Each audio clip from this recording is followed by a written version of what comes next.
because nobody can fill that void, only you yourself. When I was on the high, I was already terrified of the low that was going to follow, because I knew, oh my God, this is like the high is way too high, and I know it's going to hit me and it's going to be devastating.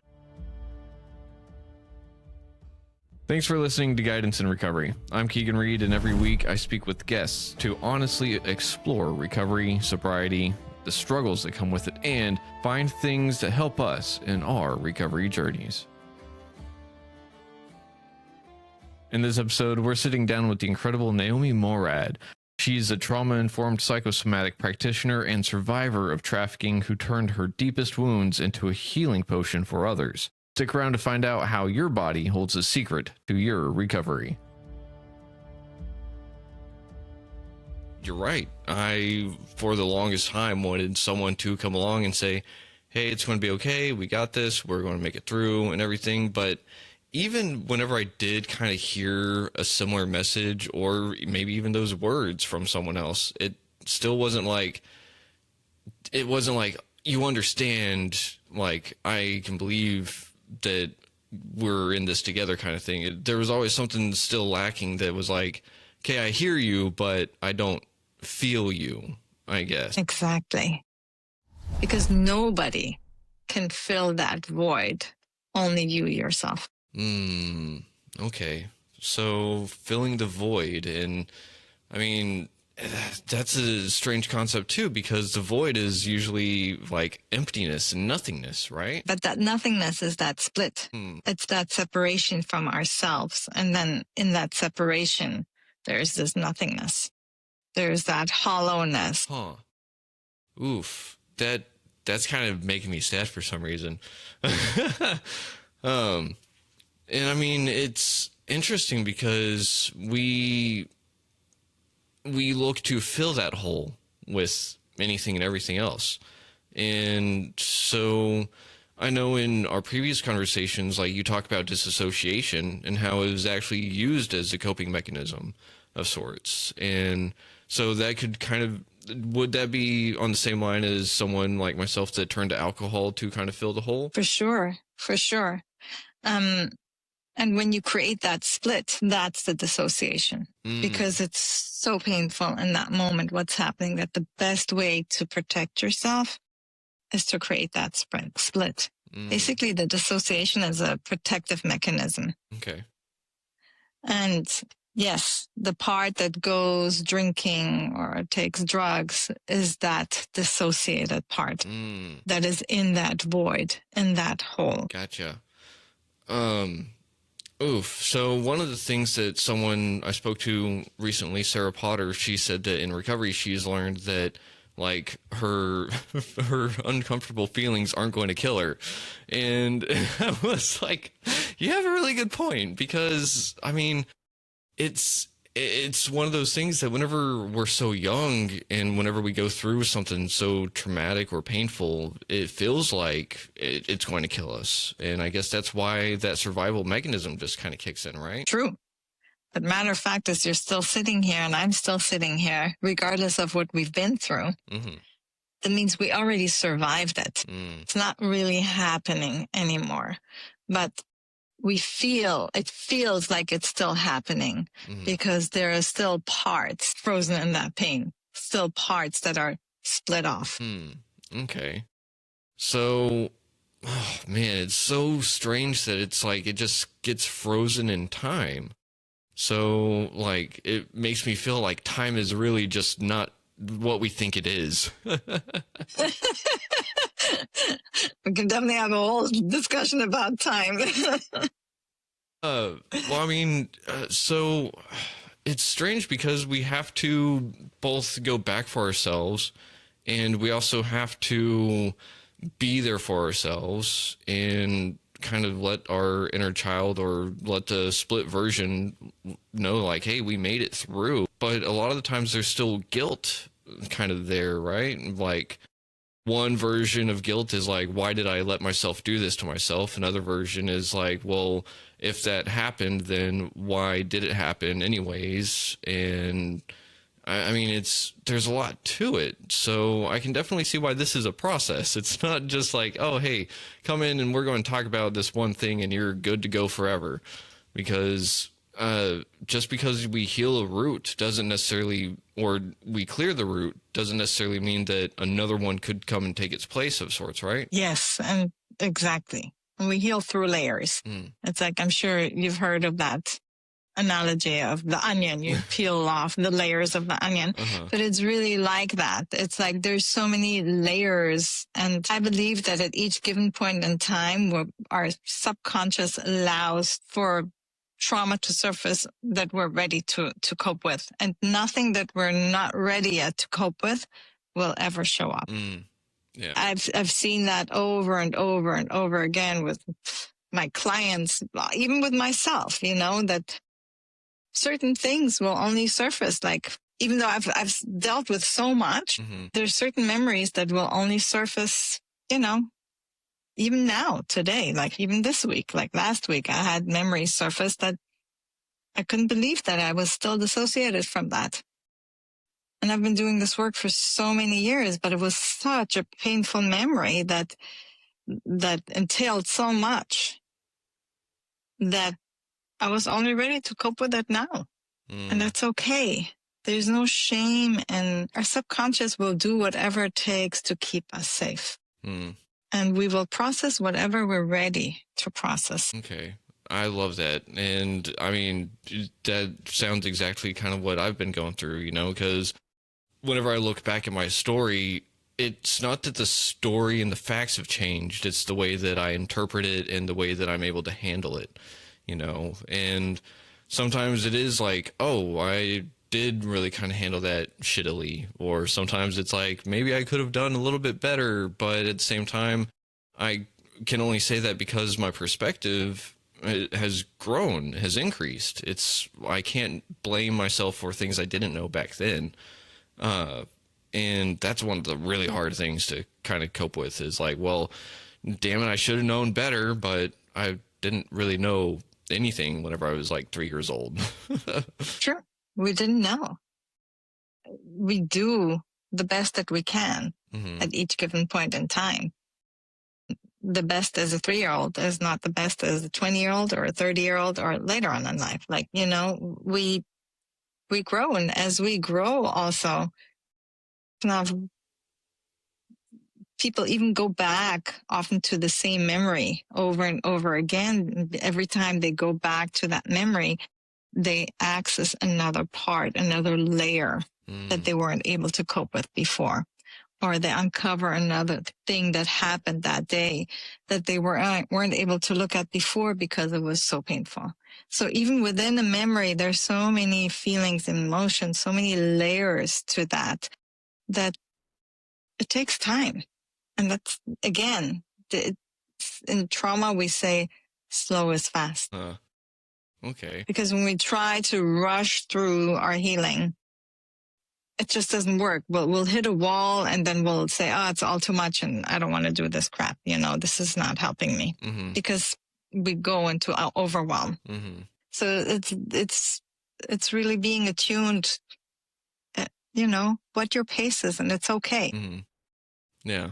And I really love that slow is fast, because whenever I was an apprentice electrician, I'd always ask my journeyman, like, how do you get so fast at doing what you're doing and stuff? And I mean, he was fast at what he could do, but he said one of the things was experience, but the thing that he said that has always stuck with me, especially for like trying to not make mistakes and stuff, is that slow is steady and steady is fast. And I was like, there you go. Yeah, I was like, oh, okay. And I mean, the more I think about it and the more that I've experienced life, it is very much like, if I try to rush things, the universe finds a way to tell me to hit the brakes. True. So one of the things I'm also curious about is that as we work and we start clearing some of these emotions and we start getting to the roots of stuff, we have to kind of replace that belief or that lie with something else, right? Or will something come and take its place by itself? I know that there is a lot of there are a lot of healing modalities out there that work, and I studied some of those too, where you replace a certain belief with like positive beliefs, or where you have to fill that void. With brain spotting, you don't have to do that. Ooh. It's just trying to think like how to explain this.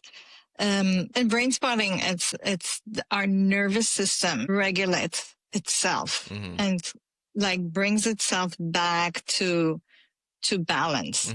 And that also happens in our brain. Like today, there's a lot of talk about the neuroplasticity of the brain and how our brain can make new connections as we brain spot. And also because it happens through the eyes and goes straightly connects to our limbic brain. That correction, that neuroplasticity, the brain makes new connections as you process. And you don't need to fill in a new belief instead of. Okay. Because it's like, think of it like that. Your kitchen floor is dirty. Okay? Okay. And you take a broom and you start sweeping everything up. And you clean and you clean and you clean and you take a mop and you wash the floor. Floor is clean, right? Yeah. There's nothing else that you need to put there and in order to make sure that it's really clean or that it doesn't get dirty. It'll get dirty just because of life, because you're going to continue cooking and we will get dysregulated again because life happens and things happen and they will trigger other stuff within us. Which is normal. Yeah. And then we have to clean up again. But when that floor is clean, it's clean. There's nothing else to fix. And it's the same thing. I know it's a weird analogy, but it's the same thing sort of with what happens in our brain. We don't need to do something else. Once we've cleaned it up, it's clean. Okay. And if there's residue, then there's just more to work on. Okay. Yeah. And then maybe there's a little bit of residue left, like in the corner of your kitchen that will resurface next time. And then we'll sweep that up too. Okay. And I mean, maybe it's like you only have so much energy to do part of the kitchen and then you can move on to the pantry next time or something. Beautiful. Okay. Huh. I really like that. And yeah, I mean, it's weird how the body just kind of knows, and we like to think our way out of it. Does that make sense? Yes. It makes a lot of sense, but we can't think our way out of it. Yeah. And I mean, because for me, it's kind of going back to something that I mentioned earlier, is that whenever we do this healing kind of stuff, whenever we are changing those beliefs in a sense, we're getting rid of that filter, we're kind of changing how we perceive life itself. So we're changing our experience, and changing that experience essentially changes who we are. And a lot of us, myself included, can be terrified of change, as depending on what it is. And it's like, well, if I change, then who am I after? You know? So how do you help people walk through that? Because that's got to be scary. Change. I think once somebody finds themselves on that healing journey, like you, okay, even though you say, I'm terrified of change, there is a part of you that craves that change and that will move towards whatever it takes to find that something that feels real to you, that feels aligned for you. Okay. So we can have both at the same time. We can be scared of the change and we can still also move towards the change. Okay, that makes a lot of sense. And it makes me think of something that was saying, like, growth often asks for one thing, and it's for the courage to let go. And I was like, ooh, I don't like that.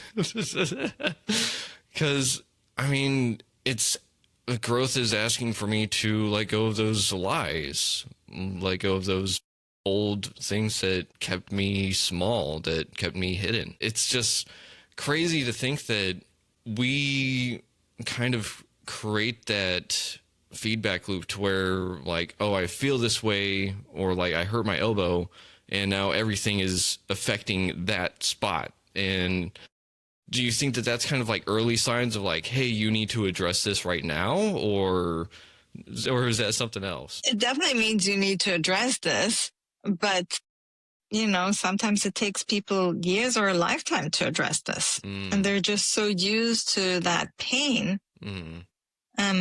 or discomfort because that's what they know. And they know how to deal with that pain in your elbow, and they know how to pay attention already, not to re-injure that elbow, even though that elbow hurts all the time.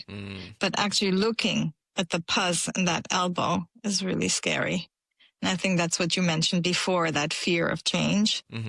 And often it feels so much more comfortable sitting in your own despair because you're so familiar with that despair. You know how to cope with that. It's been with you your whole life. Basically, you take it to breakfast, lunch, and dinner, and as uncomfortable it is, but it's also your stinky, cozy blanket that you feel like you can cover yourself with, and you know how to sit in that blanket. And starting to take that blanket off and look at what's underneath, that's scary. And I think only when we're so sick and tired of that despair, then we're like, I know most people that come and see me, they've had it like up to here. It's like, they're like, I'm drowning. I can't take this anymore. I'm like at this place in my life where, I can't go on like that, basically. That's what they're saying. Yeah, yeah. And that's when we're ready to say, okay, fine, whatever it takes. Okay, so being a little bit desperate, maybe. Yeah, often we need to be desperate in order to step onto that journey. Okay. Yeah. And like you said, once you kind of start the journey, there's really no going back, is there? For many of us, there isn't. Yeah. And I mean, it's interesting because we really do sit there and, I mean, you're right. Because for me, whenever I've come across something where it's like, oh, this may feel a little weird, it's also like there's a part of me that's like, but it might feel good. Yeah. And yeah, it's just one of those things that you really can't tell people how it feels. We can kind of describe it at the same time. So like for you, how was like stepping into parts of yourself that you hadn't really visited in a long time and kind of clearing your blockages? For me, it was ever since I was 16, I'd suffered from manic depression. I was on a high or on a low. And it was so bad that when I came to my 20s, when I was on the high, I was already terrified of the low that was going to follow because I knew, oh my God, this is like the high is way too high and I know it's going to hit me and it's going to be devastating. And I had no middle ground. There was no just being present. There was like the extreme feelings, high, low. And I think most people that feel dysregulated, they don't have that middle ground where they can just, I want to say, just be present. Everybody speaks about being present, and it's at the same time the hardest thing to just be present with what is. And I started at some point, the depression was so unbearable and there was no more high. So there was no more relief. There was just low. And that's when I said, okay, I can't. That's when I had my, okay, I can't go on like that anymore. I can't. Yeah. And the first step for me was I did, the therapy that I went to was somatic therapy through the body. Basically, it was body work. And through the body work was working through the feelings and emotions that are in the body and working through trauma that sits in the body through body work, which is also the first thing I studied. First 3 years of my training was exactly that. It's called the Greenberg method.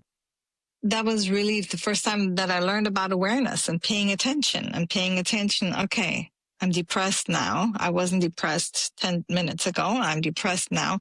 What happened? What triggered my depression? And sometimes it took me in the beginning, it took me like even 3, 4, 5 days to understand what had triggered that depression. And it's like working a muscle, awareness. Eventually I could see the same second, like I would be depressed. And then a few minutes later, I said, okay, what just happened? Okay, somebody cut the line in front of me at the post office and made me angry. But I was like, my dissociation didn't even allow me to be in touch with my anger. Didn't even allow me to notice that every time I get angry, it would just be something that would pass by me, that anger, because I didn't know how to feel anger. Yeah. I was so numbed out, and anger was a scary feeling to feel. I was a pleaser. So my coping mechanism was to please, please, please, and make sure that everyone is okay, and to be in tune to everyone around me and try to meet their needs before they even knew that they had a need. So anger was definitely not in the mix of feelings and emotions. So I had to learn that there was anger, and that, it's all of that suppressed stuff that I had inside of me that caused the depression. And as I learned that, I learned, like once you learn that awareness thing, that's huge. And that helps with everything else. Okay. Oh, thank you for sharing that. And I mean, I'm kind of right there with you too. Like anger has been one of those things that I've always kind of struggled with and I didn't like doing, but I was also very much a people pleaser and still kind of am from time to time, unfortunately. But it's one of those things that I'm learning to not do, but in the more respectful way, and also learning that no can be a complete sentence, which is also very strange. But like whenever you talk about your awareness, do you actually like feel it in your body, like move around and stuff like that? The awareness? Huh? Also, I can be like, oh, my back hurts. Okay. And I can just pay attention to that. Sometimes just becoming aware of something already changes the way I hold my body, the way I walk. That might sometimes an easy enough fix.